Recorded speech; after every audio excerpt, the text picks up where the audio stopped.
OntarioLoval.com here trackside, getting ready for the Great Canadian 200 here at the Delaware Speedway. Staying with Jamie Cox. He was the fastest man in qualifying by 1/1000th of a second. You can't get any closer than that, can you? No, that's about as close as you're going to get.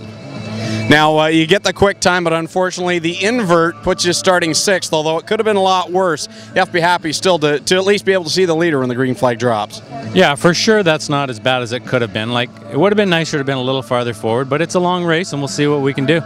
Now, of course, you're the man to beat in the modified division here for years and years at Delaware Speedway, but coming into the late models, one of the biggest races of the year, something fairly new for you. How are you approaching this race as you head into it? I'm going to just try race how I feel I'm going to make it to the end. That's the biggest thing. You got to survive to the end in this race. 200 laps, and you get a break in the middle. Do you plan for that break now, or do you just wait until that time comes and see what the car needs, or do you have some sort of strategy in mind?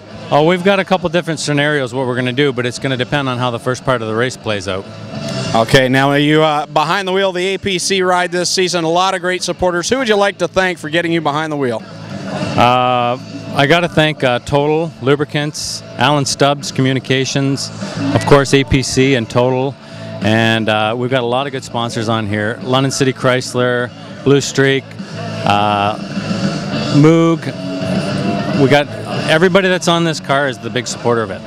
All right, that's Jamie Cox. He set fast time this afternoon, but due to the invert, we'll start 6th here at the Great Canadian 200. I'm Greg Kellman for OntarioLoval.com.